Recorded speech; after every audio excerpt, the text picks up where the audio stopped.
Assalamualaikum warahmatullahi wabarakatuh. Let me introduce myself. My name is Rafka. I am from grade 10 MIPA 2. I was born in Kudus, June 14, 2006. But currently I live in Jogja. I live at West Imogiri 5 km Yogyakarta. Thank you. Assalamualaikum warahmatullahi wabarakatuh. A'udzu billahi minasyaitonir rajim. Bismillahirrahmanirrahim. Wa ma khalaqatul jinna wal insa illa liya'budun. Aku tidak menciptakan jin dan manusia, melainkan agar mereka beribadah kepadaku. Tauhid rububiyah yang merupakan salah satu bentuk tauhid untuk mengesahkan Allah. Ini memiliki arti beriman hanya kepada Allah, satu-satunya zat yang memiliki kekuasaan mutlak, memiliki hak mutlak untuk mengatur, menciptakan, merencanakan, hingga menjaga alam semesta. Tauhid rububiyah ini sering kita jumpai dalilnya dalam Al-Quran yang menerangkan tentang kekuasaan Allah. Salah satu ayat Al-Quran yang menerangkan tentang kekuasaan Allah adalah surat Az-Zumar ayat 62 yang memiliki arti Allah menciptakan segala sesuatu dan Dia memelihara segala sesuatu.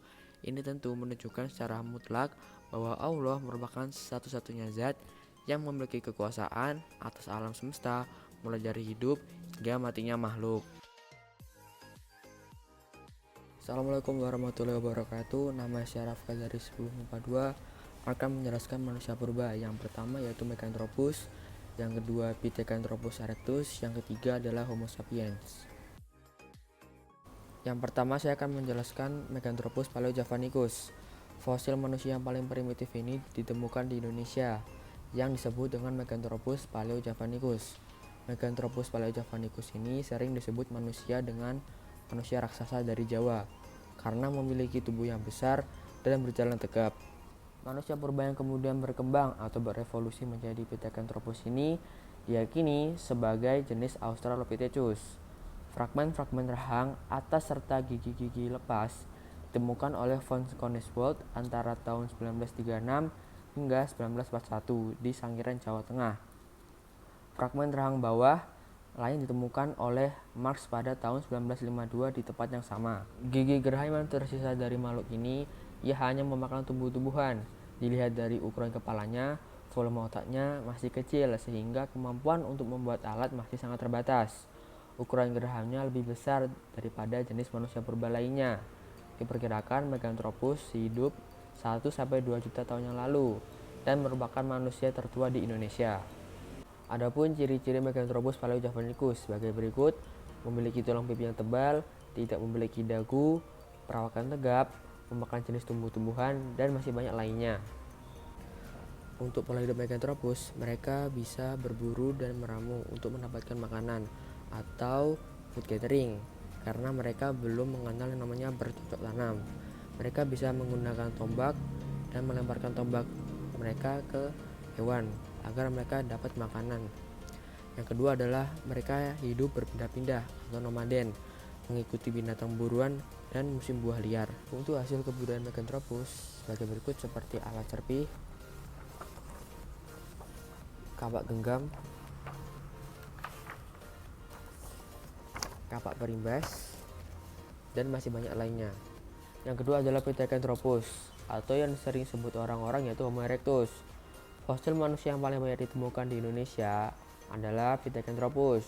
Fosil manusia purba jenis ini ditemukan oleh Eugenio Du Bois di Desa Trinil, Kabupaten Ngawi, Jawa Timur pada tahun 1891. Nama Pithecanthropus erectus menjelaskan karakteristik utama manusia purba ini. Pithecanthropus yang berasal dari kata Pithecos atau kera, Anthropus yang berarti kata manusia, dan erectus yang berarti berjalan tegak. Jadi secara harfiah, manusia kera yang berjalan tegak. Sisa-sisa tulang belulangnya ditemukan di Perning, Kedung Rebus, Trinil, Sangiran, Sambung Macan, dan Ngandong. Hidupnya di lembah-lembah atau di kaki-kaki pegunungan dekat perairan darat di Jawa Tengah dan Jawa Timur. Dahulu mungkin merupakan padang rumput dengan pohonan jarang. Wow, so amazing.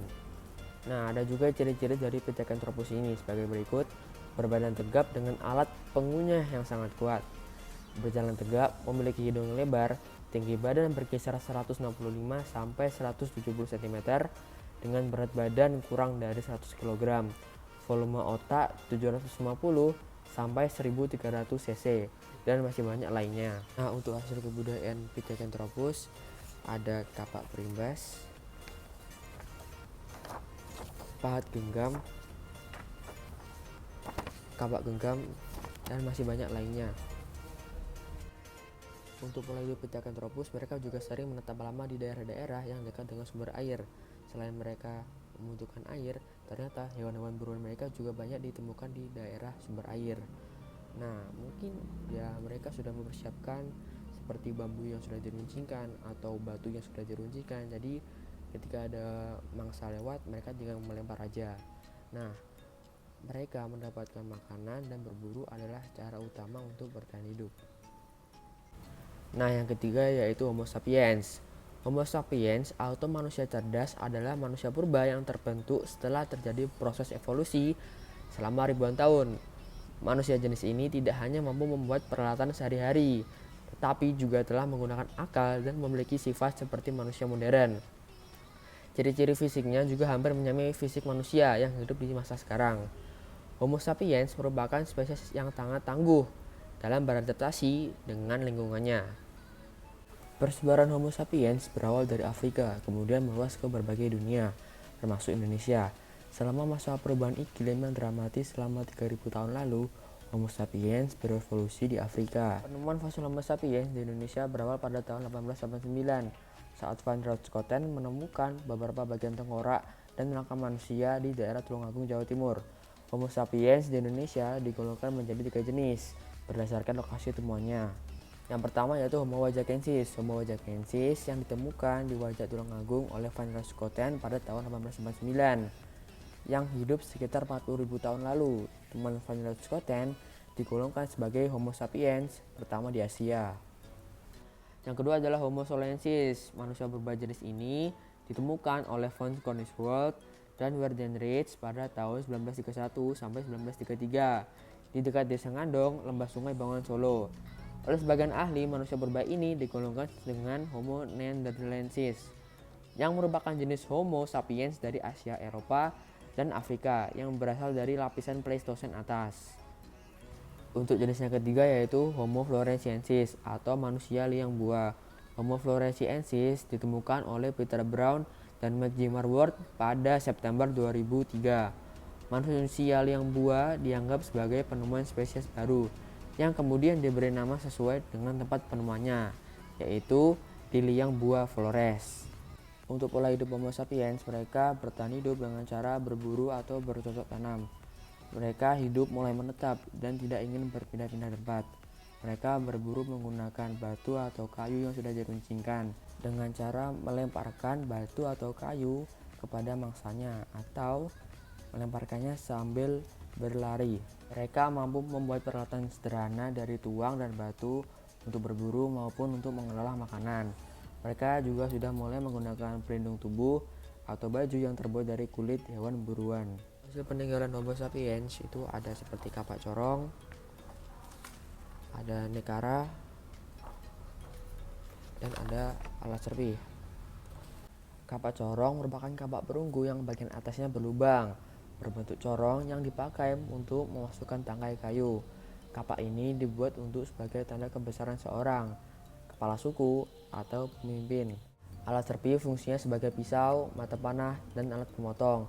Alat ini berukuran kecil 10-20 cm dan banyak ditemukan di goa-goa. Itulah penjelasan saya tentang manusia purba dari Meganthropus, Pithecanthropus, Homo sapiens. For me it's very interesting because it's fun to talk about. Saya Rafka dari 1042. Mohon maaf bila ada salah kata. Wassalamualaikum warahmatullahi wabarakatuh.